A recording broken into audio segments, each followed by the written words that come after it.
Shalom Bapak Ibu yang terkasih, kita bersyukur Tuhan memberikan kepada kita kehidupan. Dan sebelum kita memulai hari ini, mari kita datang kepada Tuhan. Bapak, terima kasih buat anugerah-Mu. Engkau sudah menolong kami melewati malam yang panjang. Kami boleh bangun dengan tubuh yang sehat. Kami akan memulai hari ini bersama dengan Tuhan. Kami akan membaca firman-Mu. Bapa, berkati kami melalui kebenaran firman Tuhan ini. Demi nama Yesus kami berdoa. Amin. Pagi hari ini saya akan mengajak kita untuk membaca Yeremia pasal 31 ayat yang ke-35 hingga 40. Namun saya mengajak kita membaca ayat yang ke-35 saja dengan ayat yang ke-36.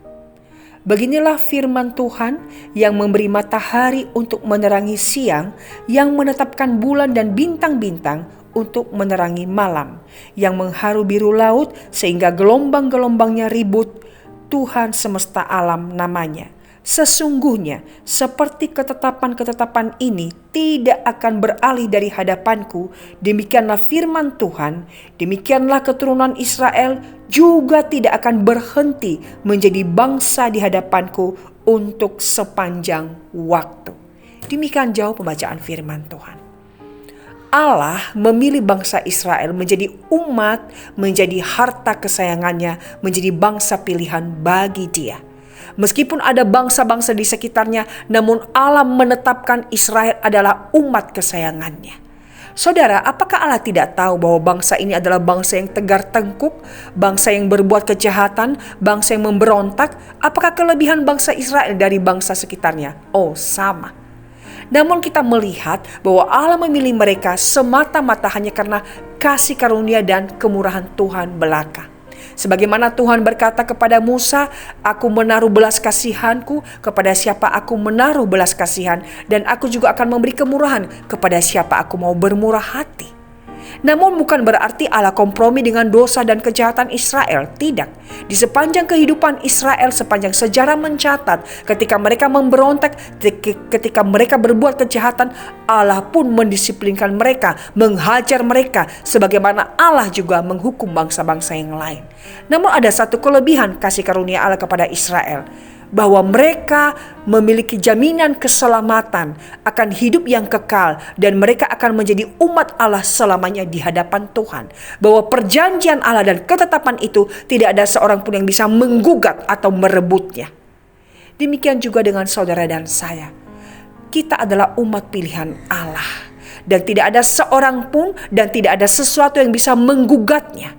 Namun itu bukan berarti kita juga boleh hidup semaunya kita secara sembarangan.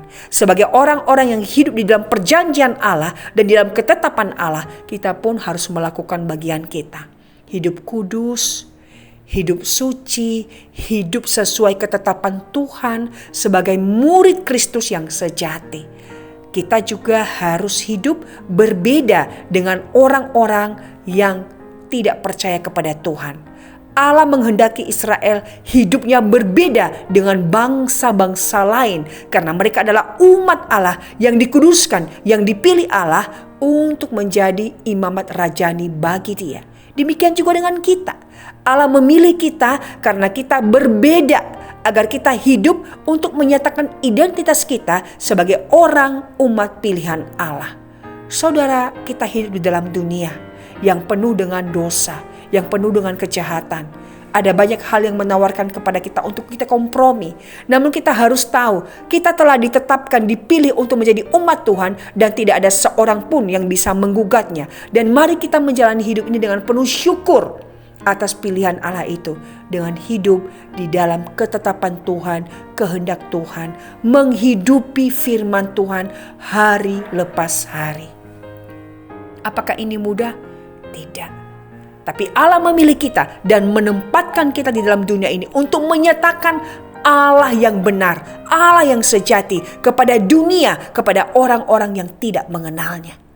Apapun profesi kita, mari kita menyatakan Allah yang kita kenal, Allah yang telah memilih kita itu, Allah yang penuh kasih karunia itu, dan satu-satunya Allah yang bisa memberikan kepada kita kehidupan yang kekal, keselamatan, bukan hanya di dalam dunia ini, namun juga di dalam kekekalan.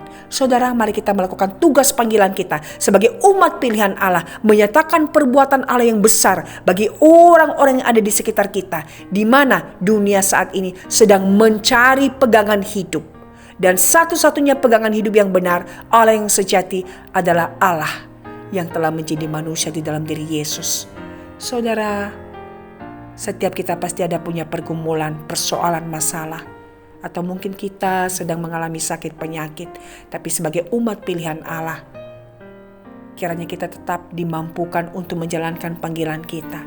Menyuarakan berita keselamatan itu melalui kesaksian hidup kita, melalui tutur kata kita, melalui perbuatan kita, sehingga orang-orang yang ada di luar sana yang sedang mencari pegangan dan sandaran hidup itu akan menemukan Allah yang sejati melalui kehidupan kita. Kiranya Tuhan memberkati dan memampukan kita. Mari kita berdoa. Bapa, terima kasih dalam anugerah Engkau memilih kami. Meskipun sebenarnya kami tidak ada bedanya dengan orang-orang yang ada di luar sana. Terima kasih buat anugerah-Mu Tuhan. Mampukan kami untuk menjalani hidup dalam anugerah-Mu dengan menjadi saksi Tuhan lewat kehidupan kami sehari-hari.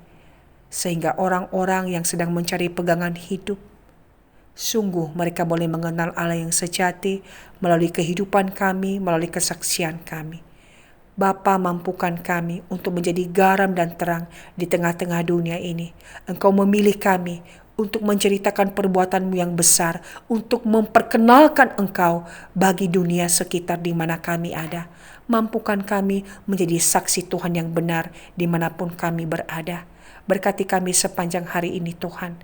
Tuntun kami agar kami terus melangkah, berjalan seturut kehendak dan firman Tuhan. Demi nama Yesus kami sudah berdoa. Amin. Tuhan memberkati saudara.